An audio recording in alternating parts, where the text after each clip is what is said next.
Hi there, Janet Fritz here for Galaxy Girl Creations. Welcome to my channel. Welcome to another day of Kit Conspiracy.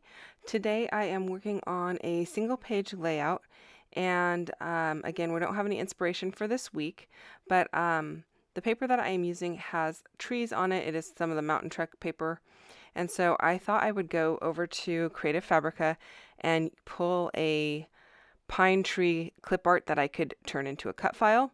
And so that is what I did. It had actually all three of these trees combined or in one file. So I was able to make them whatever size I wanted and cut them individually. I could have also welded them together like I did on another layout and make like a little forest, but in this case I wanted them separate.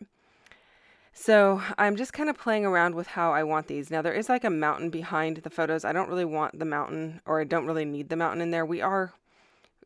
This campsite is up in the mountains behind our house, but it's not like, I don't know, they're not huge mountains, I guess.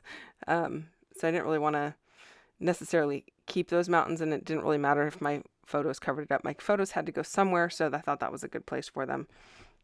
So I wanted to add a little mixed media to these trees because I didn't want them to be kind of a flat black. And so I thought I would pull in some Nuvo embellishment mousse, and I'm rubbing it on with a stencil brush from Tim Holtz, which is kind of like got a telescoping end on it, so you can keep the bristles nice and tight together, or you can pull the telescoping end back and have them spread out quite far. So I used the embellishment mousse in cornflower blue and citrus green, which I know seem kind of weird, but those are the colors that are kind of on the layout, and I knew I wasn't putting it all over. I just want to give it a little dusting of it. And then I went back and added a little bit more of my black distress ink to blacken up some of the edges, so that I had some more control over which parts had the embellishment mousse versus which parts were more of the black. And I'm liking the way that it came out. So I'm going to mount my photos onto some black paper. And this paper is just from Hobby Lobby. It comes in a stack of 100 sheets, 4.5 by 6.5. So it makes it really nice to be able to use it for photo mats and not feel like I'm cutting into a large 12 by 12 with a lot of waste or a lot of extra going into my scrap bin. So I have stacks of this in black and white and in cream. I don't use the cream very often, but I use the black and the white quite a bit. I also use the white to like stamp images on like my labels and stuff like that, so that I can cut them apart and not feel like I'm cutting into a large 12 by 12. Or I do sometimes pull stuff out of my scrap bin if I've got a lot of it in there. But it does help to not have so much in my scrap bin by using these smaller bits and pieces. So now I'm just kind of figuring out the placement of where I want those trees. And I don't know why I did 4 in the beginning. I should have done 5 because odd numbers works much better in design. So here I am just adding a 5th one and kind of going through the same exact process.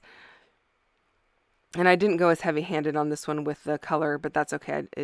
It's going to be in the forefront, and so it doesn't, trees are all different, so I felt like it worked well. Also, if you notice in the paper, the trees that are more in the foreground are darker than the trees in the background, so I thought that was fine. So I'm just kind of playing with the placement of this. I am using black foam. That is what I am putting on right now. It looks like a black piece of paper, but it is actually foam tape. I don't use the black frequently because I kind of save it for going behind letters if I am making a title that has alphas. But in this particular case, because I was going up the narrow trunk of the tree, I decided to use the black so it definitely wouldn't show if any of it kind of like peeked out a little bit. And then I'm using my Nuvo Deluxe adhesive to adhere it to this layout. I'm just kind of figuring out the placement of the second tree before I put the foam on the back of it, so that I don't put foam on the areas that are already going to be lifted up from resting on top of the first tree that I put down.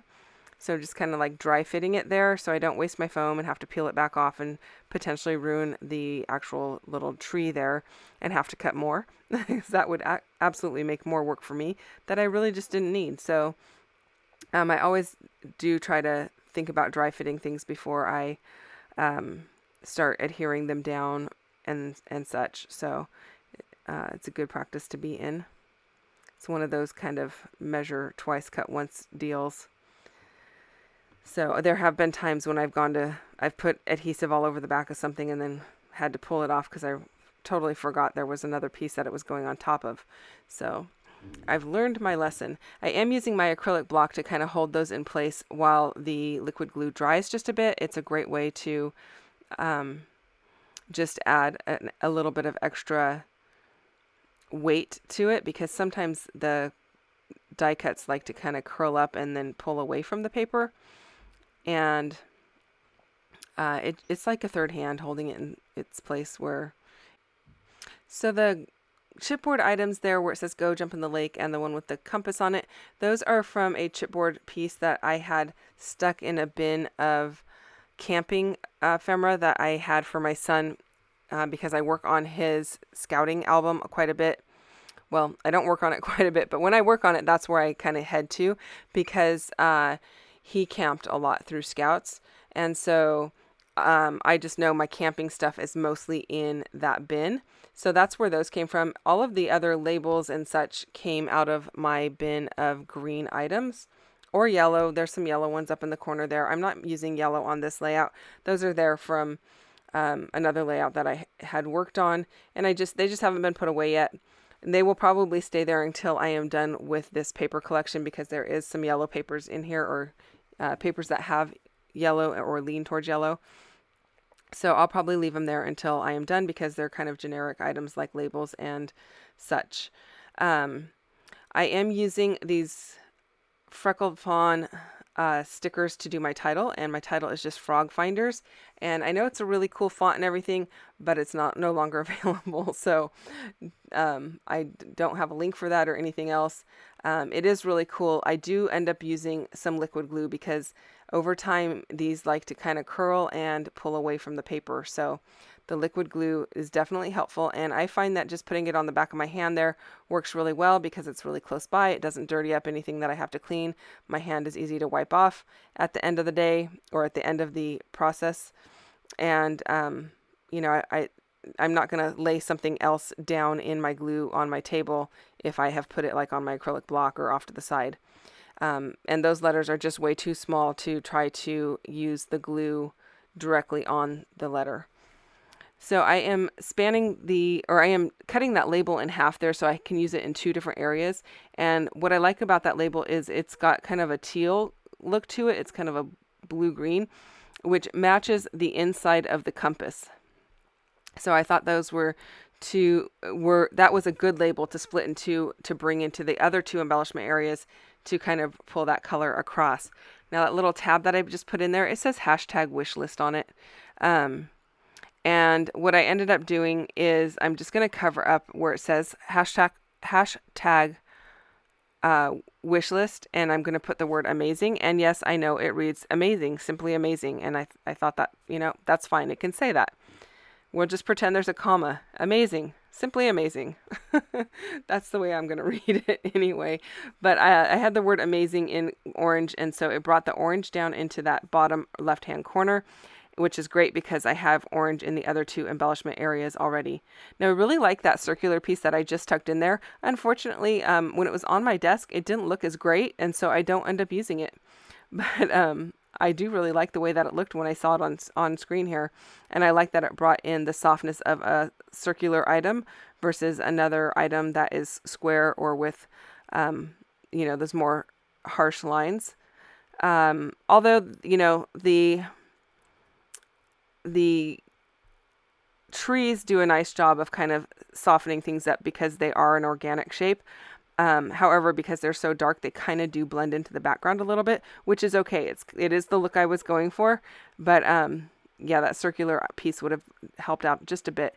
And so I am adding some green sparkly enamel dots, and those are from Gina Marie Designs. I'll try to remember to put a link down below for her shop if you are interested in purchasing enamel dots. They are at a great price, and you get quite a few on a sheet, so I highly recommend them. And don't forget to check out what MK is doing over on her channel today. I am curious to see, this is our last week of Kit Conspiracy, so I'm really curious to see what she is doing. On Friday, rather than having a kit share, we will be sharing what we have left over from our 4 weeks of kits, and then we're going to try and provide you with at least one more layout on Saturday, possibly more as we go into the following week. So here is my final layout. I did back the whole thing in black. I hope that you like it, and if you have any questions or comments about it or anything else, please feel free to just leave me a message down below and I will get back to you as quickly as I can. Thank you so much for watching, and if you don't mind hitting that thumbs up button, I would really appreciate it. And if you're not already subscribed, I'd love for you to subscribe as well. I'll see you guys again soon with another layout. Bye-bye.